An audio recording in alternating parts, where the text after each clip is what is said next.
Šioje pamokoje išmoksime naudotis vienu iš AEC Extended architektūrinių įrankių Walls, kas reiškia sienos. Taigi paprasčiausias ir labai greitas būdas, kaip iškelti sienas 3D Max programoje, yra šis.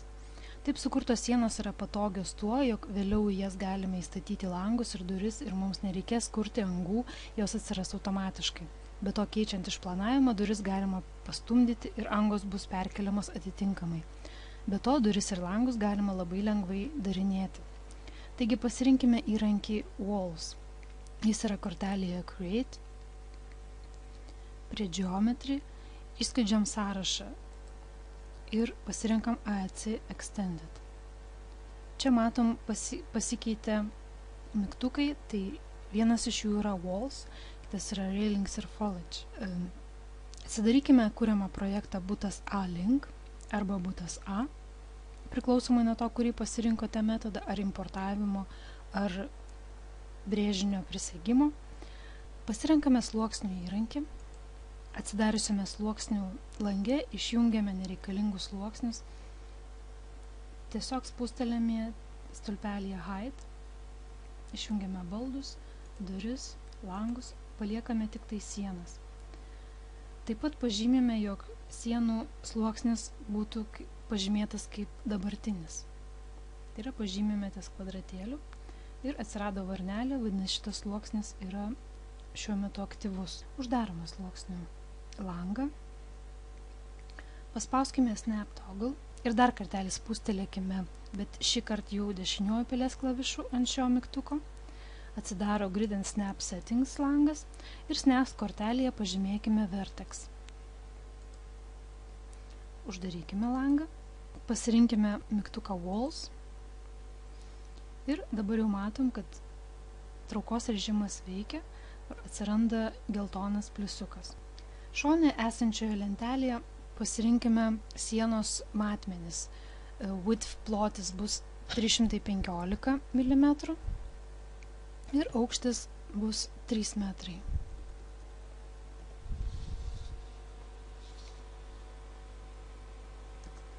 Kaip matote, užrašius 3 ir M raidelę, automatiškai buvo perskaičiuota, kiek tai bus milimetrais, taigi 3000 mm. Čia taip pat galima įrašyti ir centimetrus ir tuomet viskas vėl pasiverstų į milimetrus. Justification pasirenkame left, tai reiškia, jog siena bus braižoma į kairę pusę nuo žymeklio. Šiek tiek pasukime planą ir pradėkime braižyti sienas. Spustelėkime kairį pelės mygtuką ir pradžioje apeikime vidinės sienas. Wild point šiuo atveju sakau ne. Čia vėl sakau ne. Ir tik galiausiai sakau wild point taip. Ir dabar norint užbaigti komandą spaudžiame arba Escape, arba dešinį pelės mygtuką.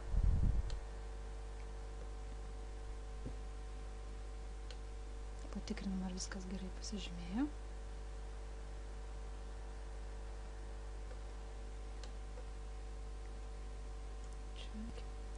Šiuo atveju mūsų kampukas šiek tiek pabėgęs, bet mes tai vėliau užtaisysime.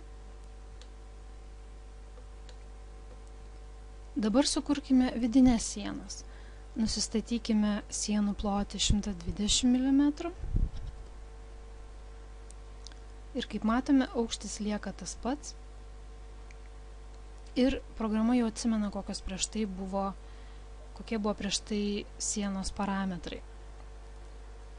Pasirinkime dešinį žymėjimą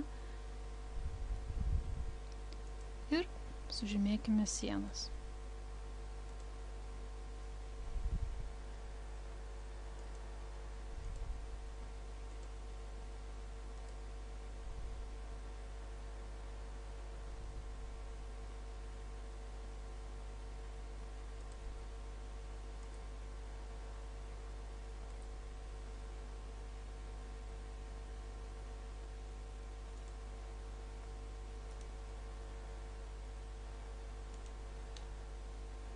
Tikrinam, ar viskas gerai. Sienas dabar galime sujungti į vieną objektą.